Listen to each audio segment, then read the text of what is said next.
Welcome to the 2020 Conference on Metastatic Breast Cancer. Thank you for joining us for this live session on metastatic breast cancer, a guide for the newly diagnosed. My name is Shantae Drakeford, and I'll be your moderator for today's presentation, and I'm so excited to be here. I'm excited because I myself have metastatic breast cancer, and I've had it for now 5 years. I was diagnosed at 31, and now I'm 36, and I'm a nurse practitioner by trade. I've been a registered nurse for about 12 years. And when I was diagnosed, I had no idea on what to expect. I didn't have any background knowledge on metastatic breast cancer and just kind of didn't really know what to ask and how to navigate this new change in my life. So this session is going to be amazing. We are so grateful to be able to provide what I know would be a very informative session for you. And I know these are challenging times, but your support is important more than ever. If you can enable, please send a donation to LBBC. You could go to the website at lbbc.org, and the donation button is on the top right of the navigation bar. Also, if you're on Instagram, invite your friends to follow LBBC because we're almost at the 10,000 milestone, which is a very important one for us. So without further ado, I am honored to introduce today's speaker, Dr. Tufia Haddad. She's an associate professor of oncology at the Mayo Clinic College of Medicine and Science. We are so grateful she was able to join us as a presenter for this conference. And if you would like to read Dr. Haddad's full bio, you could do so in the program lineup from the auditorium. We also have Stephanie Washburn in the background. She's the manager of the healthcare provider outreach at LBBC, and you will see her on the chat, and she will be looking at your questions. So please take a time and take a note at the bottom of your screen and say hi to us in the chat. Let us know where you're from. And if you have any questions, please ask them in the Q&A, again, located in the bottom of your screen. And I will make sure that we try our best to answer all the questions that you have. Without further ado, I will turn it over to you, Dr. Haddad. Great. Thank you so much, Shantae, and my sincere thanks to the LBBC team for the invitation to join you all here today. I enter into this virtual space with immense empathy, not only as a breast cancer medical oncologist, but also as a motherless daughter, having lost my own mother to metastatic breast cancer in 1991. So I very much understand the impact of this disease, its impact on caregivers, family, friends, and communities. And my goals over the next hour here that we're together are to provide you with a very high-level overview to metastatic breast cancer, specifically to help support those who have a new diagnosis of metastatic disease, to empower all women and men with metastatic breast cancer so that they can advocate for their health and their care, and importantly, most importantly, to provide a message of hope. So I'm going to break this talk into 4 components.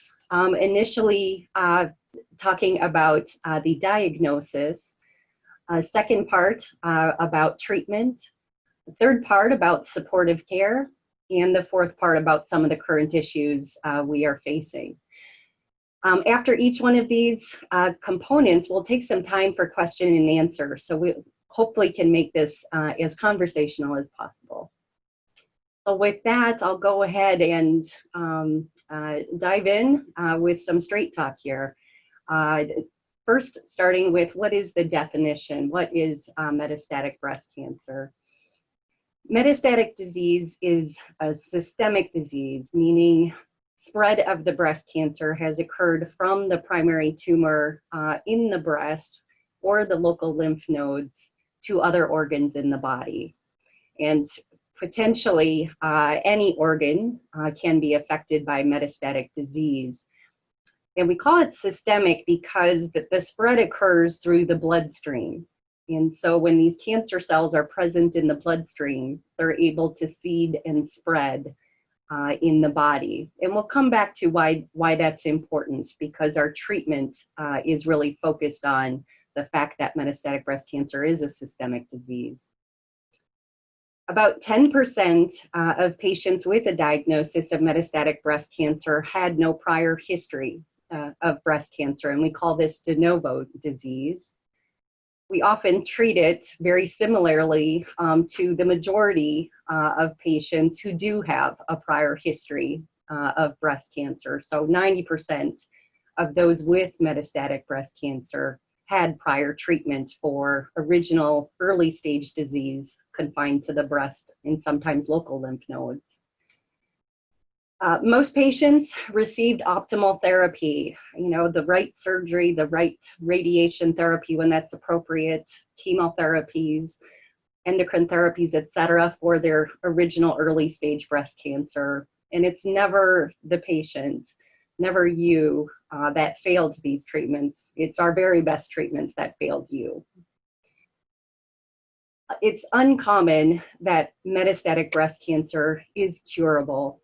I've learned never to say never over the course of my training and my career.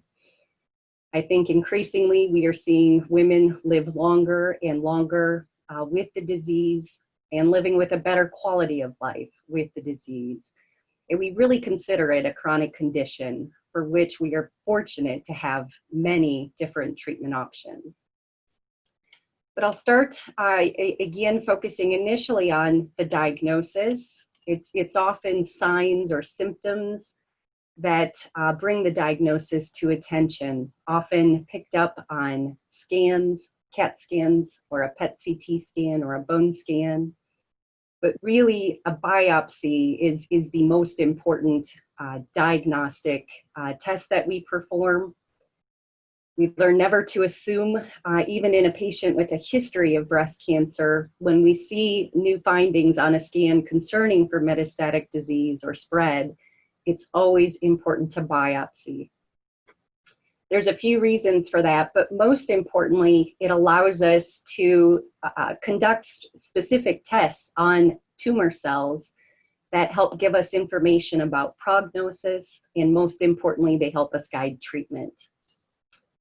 There are 3 different biomarkers, which are really just proteins that we are evaluating on the cancer cells, breast cancer cells, including the estrogen receptor and the progesterone receptor, and we commonly refer to those as the hormone receptors. And then the third is the HER2 receptor. And these 2 different pathways, so the hormone receptor is a pathway by which estrogen can fuel breast cancer to grow. The HER2 receptor also stimulates the HER2 pathway, which is a different way by which breast cancer cells can grow.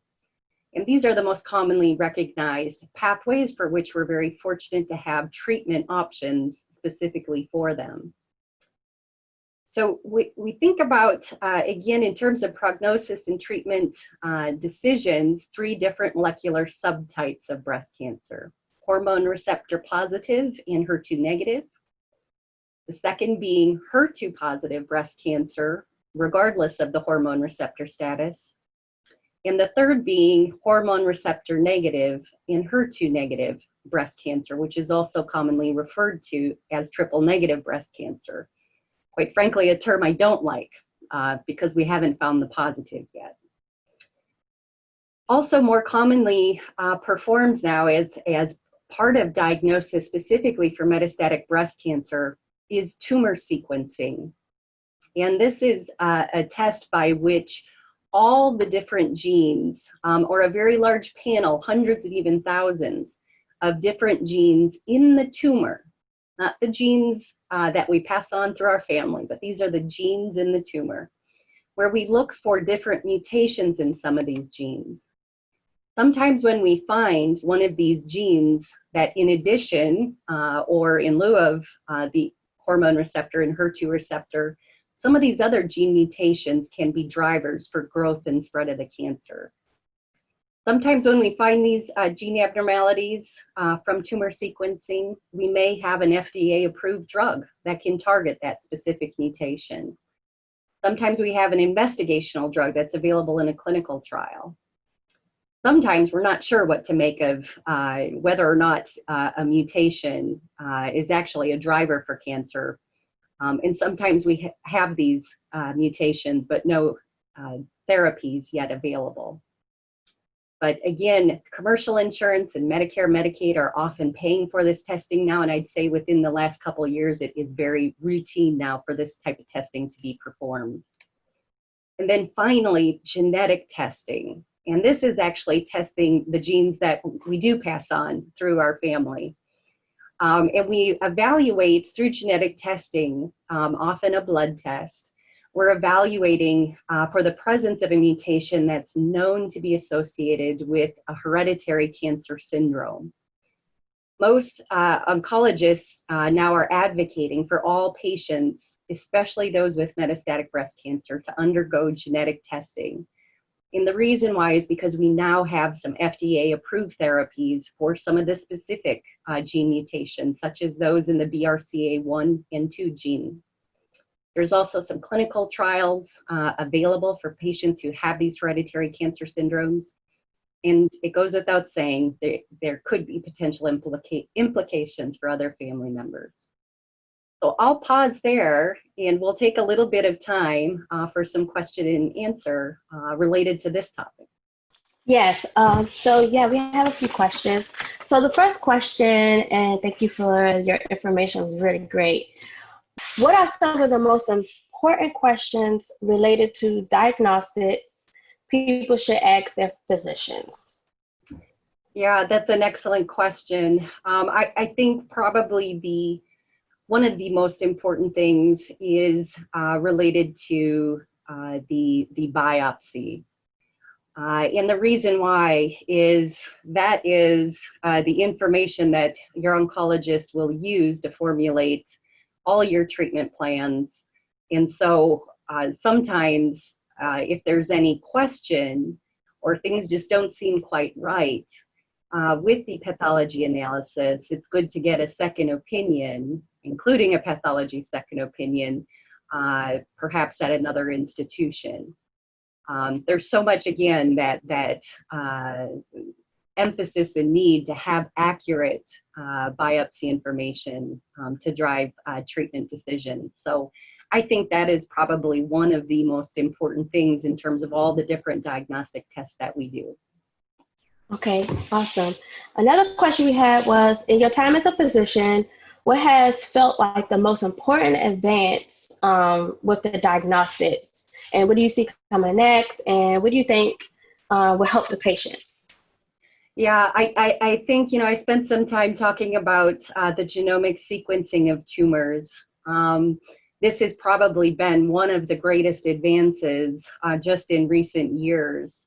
And as I mentioned, it really hasn't been up until the last couple years where it is becoming just routine and commonplace across the country, around the globe, to have the tumor specimens either sent out to a different lab, or some institutions have the ability to do it through their own laboratories. But the reason why I think this is such an important advance is because it gives us such a more comprehensive understanding of the tumor. Knowledge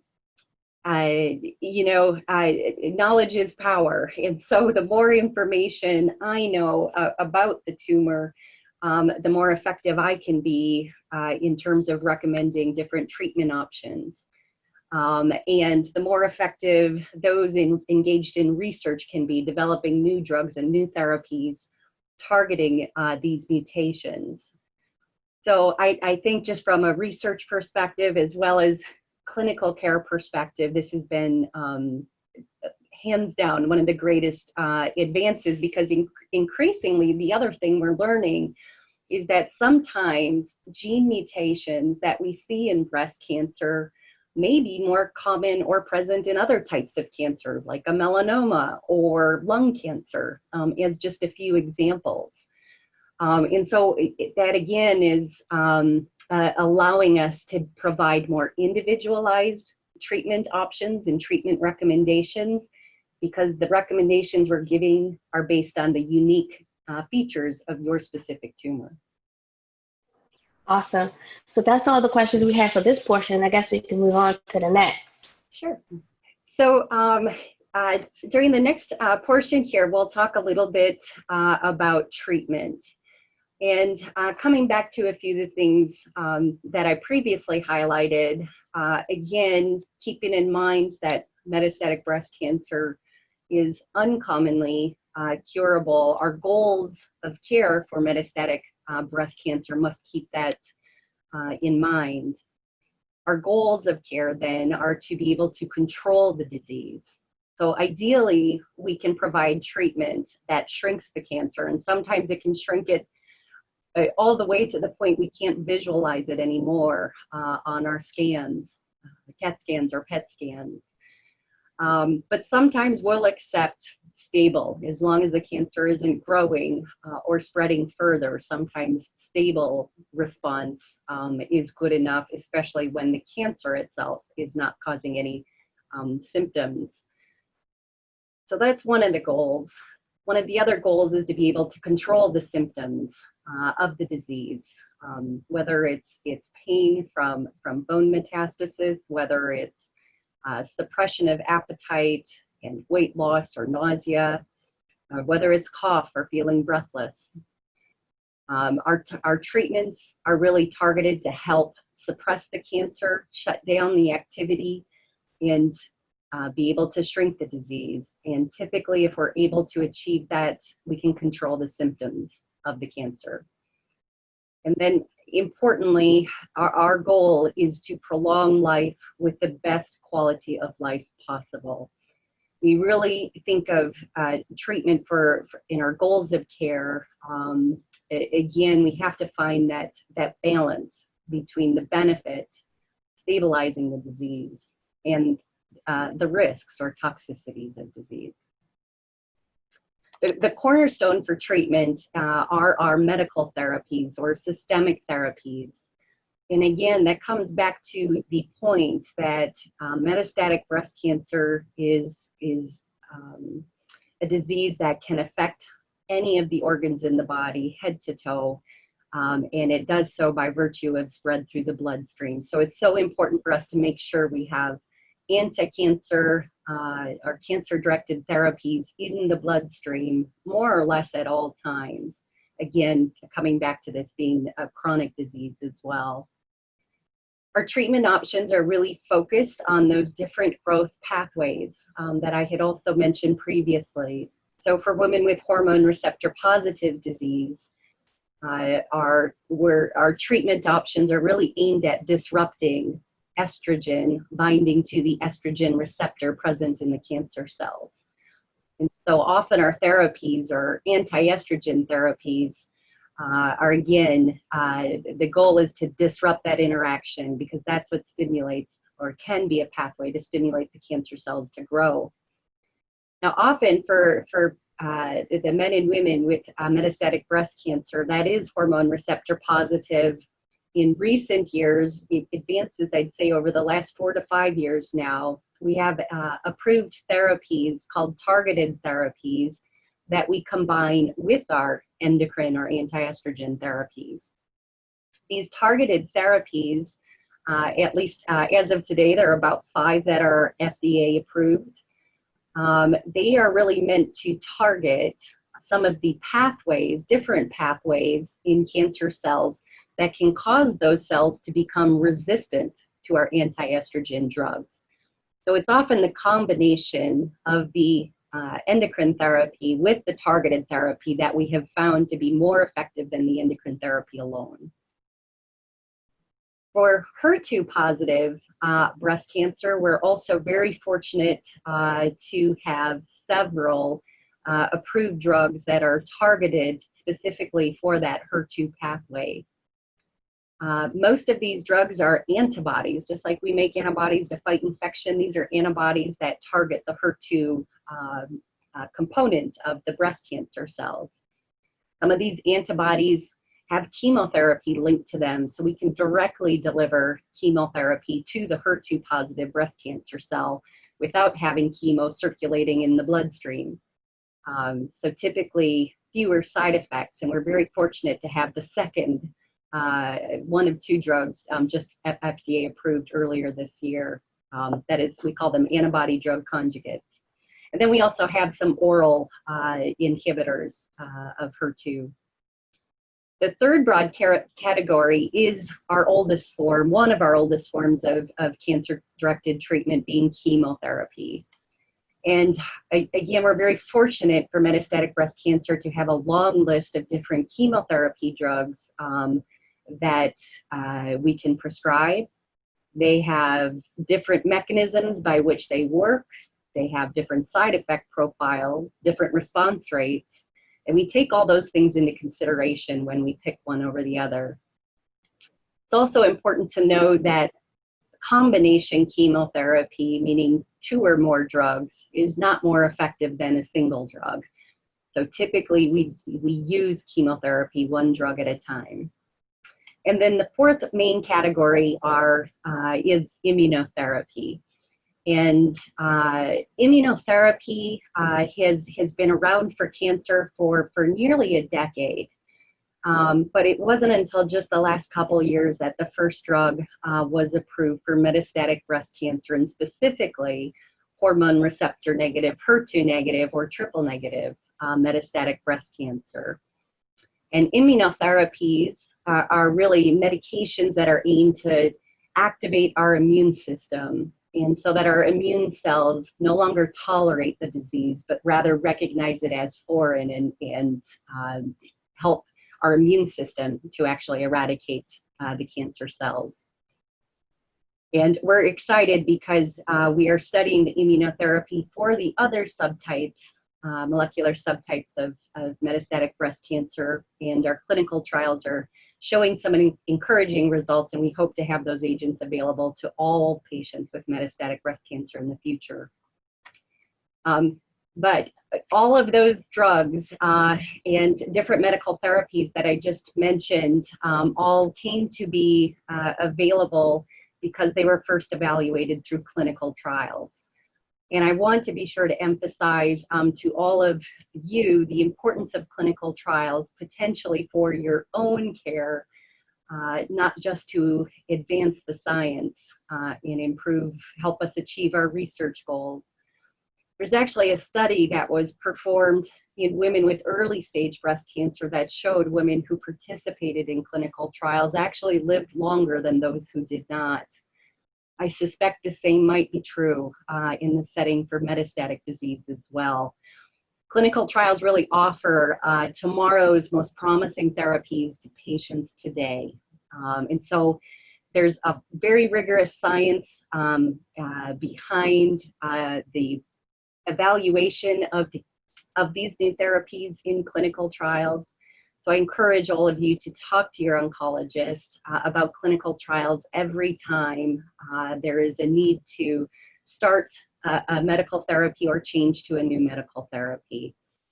And if you receive care at an institution where they do not have any clinical trial opportunities, seek out a second opinion at another institution that could offer clinical trials. My last comment is just regarding the role of local therapies in the setting of metastatic breast cancer. We've learned from research that if a woman has their original breast tumor or the primary breast tumor still intact in the breast, in the setting of metastatic disease, there's no benefit to having surgical removal of the tumor. So we typically do not recommend surgery or radiation for the primary tumor because it has not been shown to improve long-term outcomes. Now, there are some exceptions to that. Certainly, if the tumor is causing pain, we would do surgery or intervene to help alleviate any pain. Similarly, we typically do not treat any single metastatic sites of disease with local therapies like surgery or radiation, again, unless they're causing symptoms. And sometimes in some uncommon, but certainly scenarios where there's only a single metastasis or perhaps two. That is sometimes a setting where we would be more aggressive, if you will, with surgery and radiation therapy. And then finally, brain metastasis, when breast cancer spreads to the brain. That is a time where we would sometimes, I wouldn't say sometimes, where our primary treatment modalities are actually radiation or surgery. So I'll pause there and make sure we have some good time for questions regarding treatment.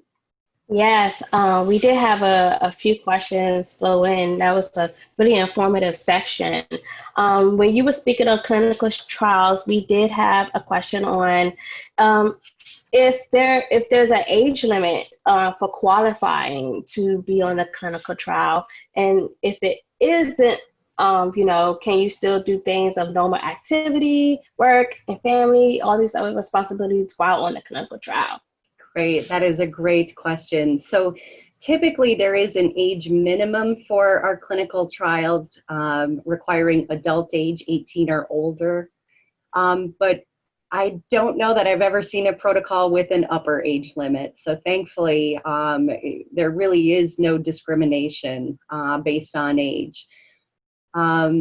We absolutely want people to live their life as fully as possible while participating in a clinical trial or just globally, not even if they're on a trial.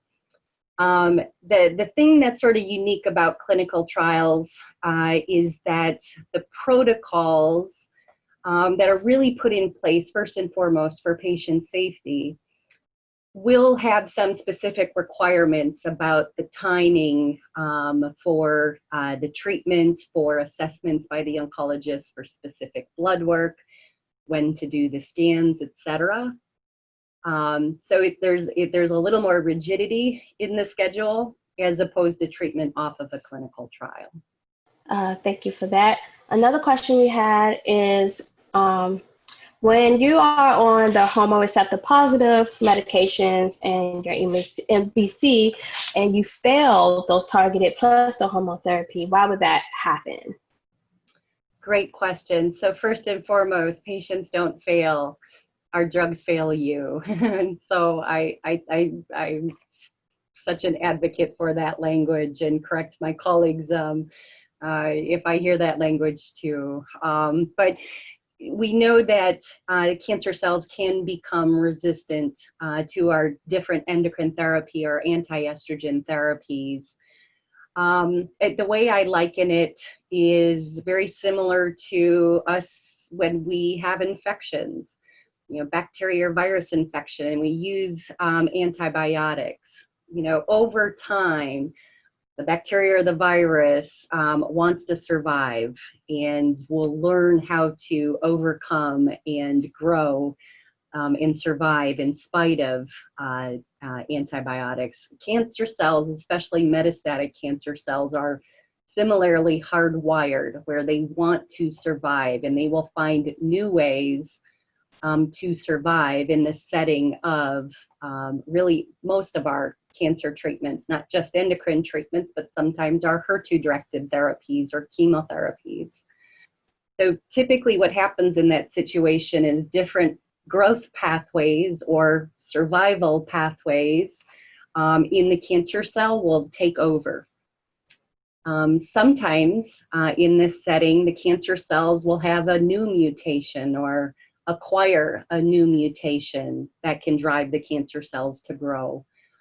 One thing that we know can happen, and actually it is increasingly common now for us to rebiopsy metastatic disease multiple times throughout the treatment course, because we know that sometimes cancer cells that were initially estrogen receptor positive can become negative.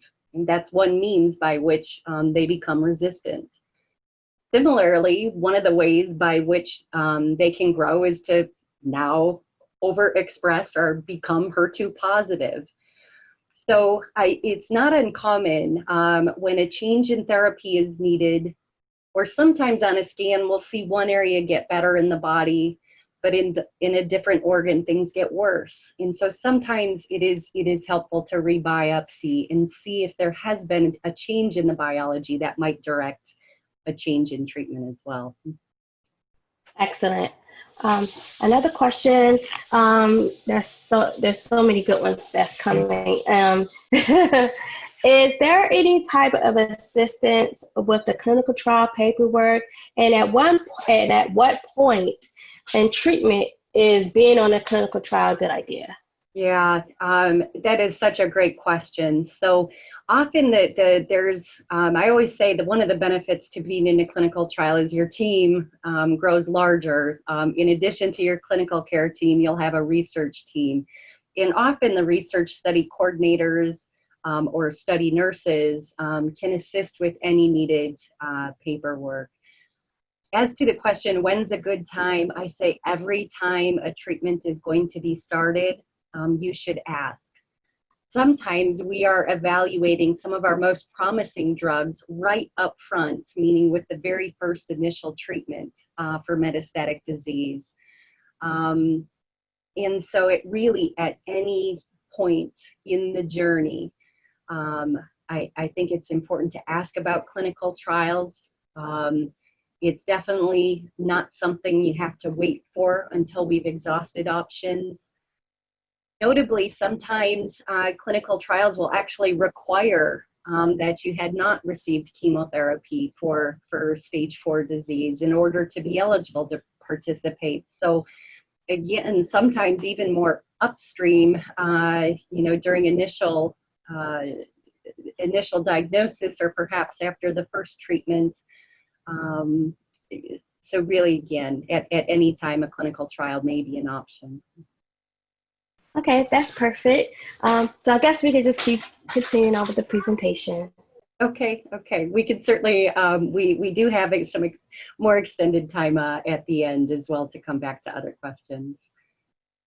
So this next section is going to focus a little bit more on supportive care, quality of life, and wellness. And I'm intentionally going to try and keep my comments brief so that we can make sure we have ample time for questions and answers related to this.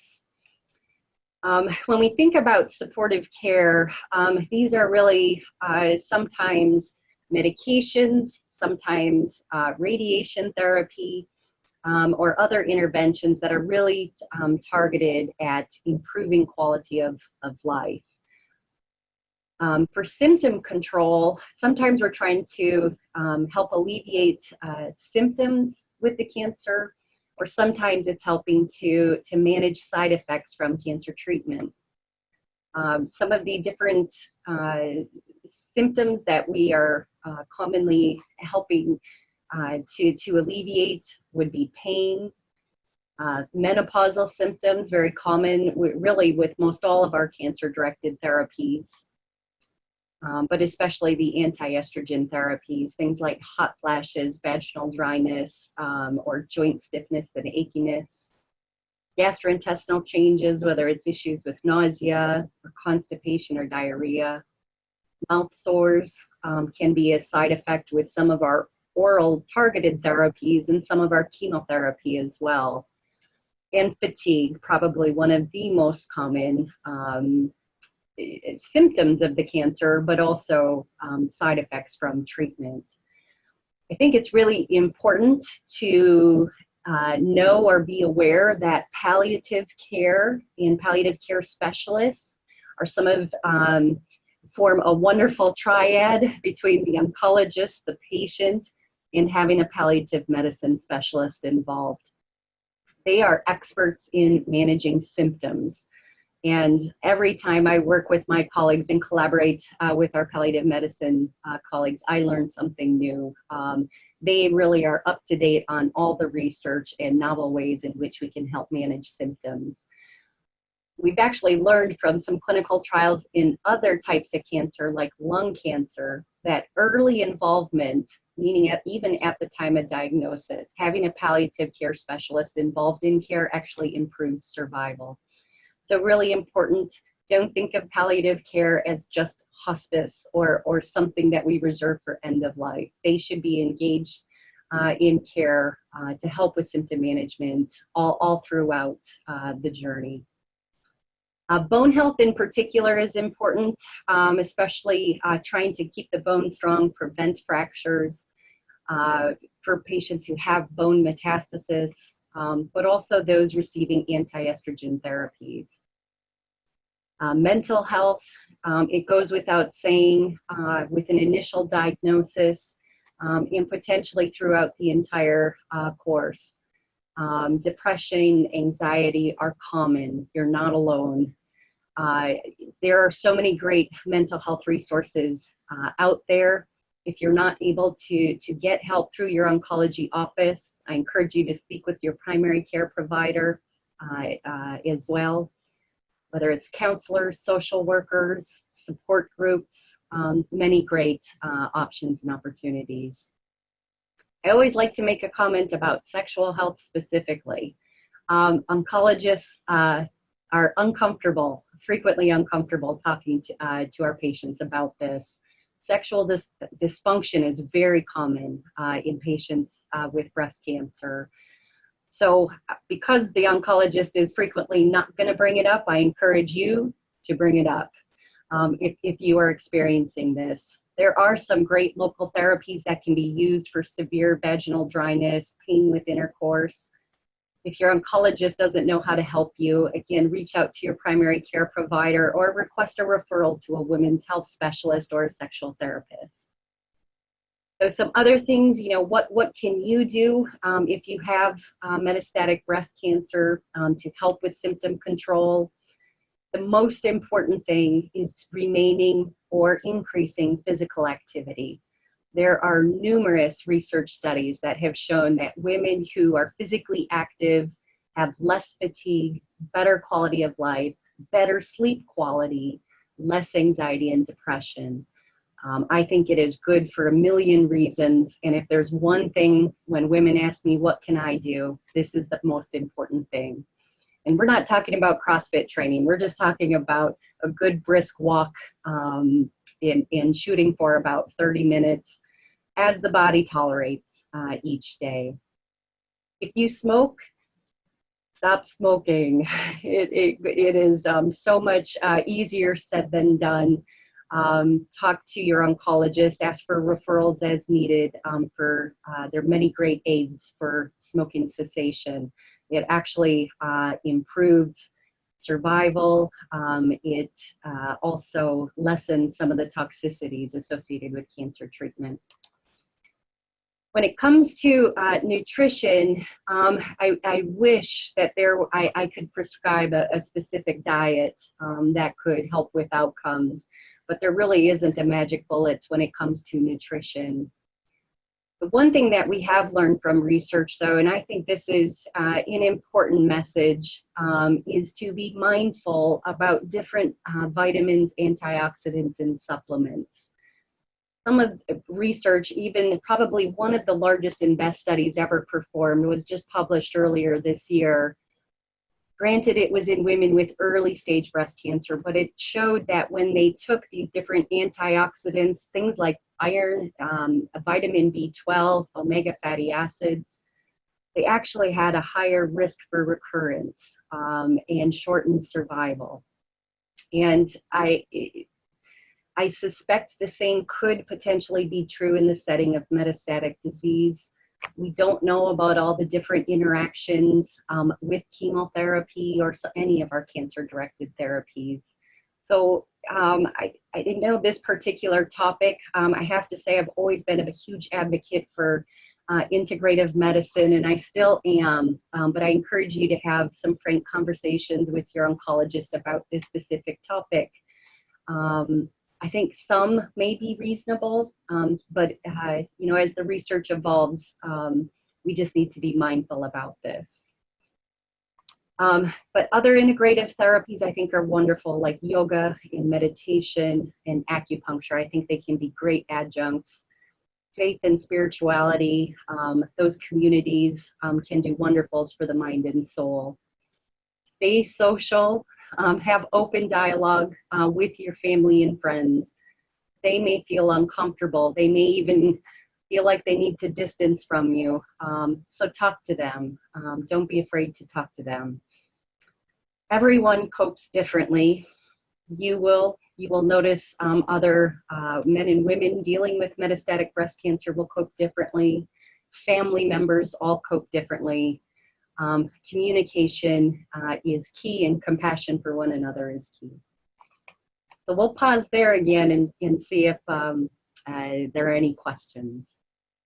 Yes, this is my favorite session on basically, how to live long and live as in a great mindset as much as possible, dealing with this disease of lifelong. And some have come in, they said, how do you figure out which type of physical activity that is safe for you to do while you managing bone metastasis?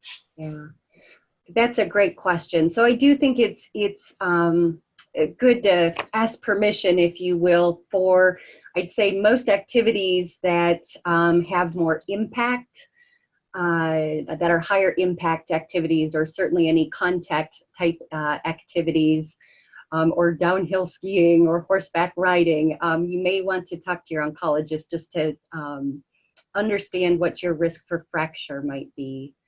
But generally speaking, actually, I'd say it's uncommon for us to prohibit specific activities, including things like skiing and horseback riding. So I say, again, listen to the body. No need to push oneself, but also no need to restrict oneself the vast majority of the time. Yes, totally agree, because I like to snowboard, and it took me 2 years to get approval to be able to snowboard because I have METs on my hip, but I could do it now. Time and patience, people, time and patience. Another one is, how can we help our caregiver cope? What can they do to help support them? Yeah, I think that is a wonderful and very thoughtful inquiry here. You're right. I think our caregivers, really for any disease, are often unsung heroes, and often will sometimes carry the weight of the world and burden silently. I think it's good to have frank conversations again with them. Understand how they're coping, if they are experiencing anxiety and depression. So there are some support groups that are out there to try and help caregivers specifically. But I think that, the key things are just making sure that they're taking care of themselves as well, doing all their preventive health measures. If they have chronic conditions, that they are seeking care for those. So I think both physical and mental health for our caregivers, and again, good communication is key. Yes, exactly, because sometimes they really need that extra support with family and just understanding. How do you find a palliative care specialist, especially if you're in an area with lack of access, a smaller cancer center, or they just not have them on staff? Yeah, that's a great question. I think, there are opportunities. Increasingly, cancer centers understand this is such a important aspect of care. And even when oncologists are unable to deliver on this, oftentimes this is where a partnership with primary care it can be a win-win, if you will. And so sometimes, oncologists, for better or worse, are so focused on keeping the cancer contained, controlled, and will be more treatment focused as opposed cancer-directed treatment focused as opposed to supportive care focused. So I would say engaging primary care can be of benefit. Talking to other, peers through support groups to see some of the things that they have tried or used for supportive care measures, and bringing that information back to your doctor. And it may not be, here I'm saying doctor, but I think, if I'm frank, I am often going to my nurse practitioners and nurses.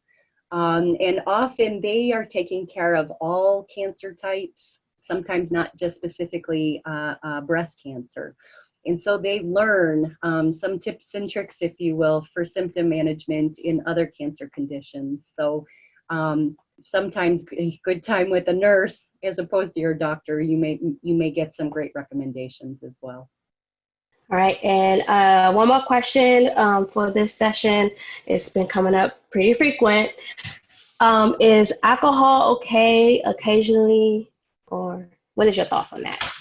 Yes, this is such a great question. Research has been all over the place, saying no alcohol is best, a little alcohol is okay. I don't think in this situation we have research to tell us one way or the other. I guess I would say my personal opinion is more this. Again, when we think about goals of care, everything is about maintaining the best quality of life for as long as possible. And for some, alcohol, whether it's a glass of wine or whatever it might be, is part of family dinners, in social gatherings. And my opinion then is that it's okay to have some everything in moderation. I don't foresee that it would cause any long-term detriment, again, as long as it's used in moderation. Yes, thank you so much. So I guess we could go to the next session. Sure. And we can finish up the rest at the end. Yep, that sounds great. So the very last section is just, I'd be remiss if I didn't address the COVID-19 pandemic and its impact and the unique challenges that it has also brought to what is already a complex and challenging time for patients navigating metastatic breast cancer. I just wanted to highlight a few things that I would recommend, and a few things just kind of based on my experience and questions I've received from my own patients. Number one is that you are likely to have, if you haven't already, your fair share of COVID-19 screening tests. Many places are requiring this every 2 to 4 weeks prior to a cycle of cancer treatment, prior to visits back, during courses of radiation, or prior to any surgeries. The test is not pleasant by any means. When it's performed through the nose, we know that the accuracy is best when it's through the nose as opposed to the mouth. But the test is really being done with your best interest in mind. I will say our own experience as well, we've had some patients test positive even though they haven't had any symptoms. The most important thing is we know that patients who have the COVID-19, the disease caused by the novel coronavirus, that they do have higher rates for complications of the disease and mortality from the disease if they are receiving medical therapy, particularly medications that are immune suppressing. So the test really is in your best interest. Beyond that, we also want to do our best to try and protect other patients and our healthcare workers. In terms of what should you do to try and keep yourself safe, wear a mask in public, and demand anyone from outside your immediate family or folks that live in your home. I'd really encourage you to actually demand that they have a mask on when they are in touch with you, especially if you're receiving, again, any immune suppressing therapies. And it goes without saying then, good hand washing and hand hygiene techniques. If you were to contract the disease, it's again possible that you may be at higher risk for complications and mortality. The biggest risk factors, again, are immunosuppressing medications, steroids, anytime the white blood cell count is lowered. In those who have pulmonary or lung metastasis or any other underlying lung disease. And then the other risk factors that are even amongst patients without cancer would be the male gender, obesity, and those who smoke. Last little thing, and then we'll open it up for more questions. You know, part of the COVID-19 response has been this broad adoption of telemedicine and different telehealth services. I encourage you, if you haven't had any virtual care, either by phone or by video visits, talk to your oncologist to see if they may have some telemedicine opportunities for you. This might minimize your need to come to clinic or even minimize the amount of time you need to spend in the clinic. So these telephone and video appointments really, again, are increasingly available through many health systems. The other thing to note is that as part of the, in order to facilitate the broad adoption of telemedicine, they are now allowing oncologists to provide care via video across state lines. Historically, we're only able to take care of patients in the states we're licensed. And the reason I bring this up is that it is increasingly available now to have video consults for second opinions. And that might potentially be of great benefit because people don't have to take time off work to travel. They can do a consult. I've done them with patients driving in their car, or not them driving, but as a passenger while they're in the car traveling. But it's a great way to potentially get a second opinion without the cost to travel and take time off. So encourage you to look for those opportunities either at your own clinic or for a second opinion. So we can ask the questions. Yeah, thank you. Yes. So one question came in particularly for COVID-19. Is pleural infusion an extra risk factor for COVID-19? Can you ask again, what type of infusion? Sorry. Pleural infusion. Got it. That is a great question. I don't know that we know specifically from research. What seems to be, we know that the coronavirus in COVID-19 illness is more the airways and the lung tissue as opposed to the pleura, which is that outer lining around the lung. So I suspect it would have less impact on the actual viral illness than perhaps in lung metastasis. But that's a great question. Yes. Another question is in the category of supportive emotional health. Do you have any thoughts on how to help young children understand metastatic breast cancer? Yeah, that is such a great question, and it goes without saying. It totally depends on the age, but there are some resources. I think that speaking with a counselor, sometimes our different psychologists or mental health experts can help with recommendations regarding whether it's a book to help you navigate the conversation. Otherwise, talking to the child's pediatrician and potentially having referrals through the pediatrics for peds mental health specialists and counselors to help facilitate some of these dialogues and discussions. So those are a few different ways to go about it. But I think one of the important things is just frank, honest communication with children, and especially as they get older. As a mother myself, I know I also underestimate what my children know. But don't be afraid to have a frank conversation. I think it's really important for them to understand what's going on and to feel listened to. I know it's easy to want things to seem normal as possible, and we don't want the burden of the disease to be passed on to them.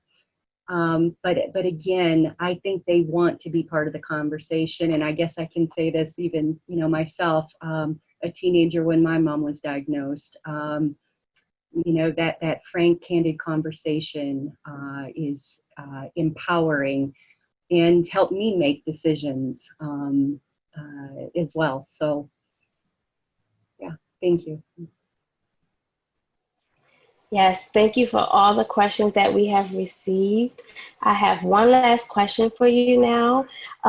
In regards to diagnostics, why do the same mutations sometimes show in a breast cancer and in other cancers?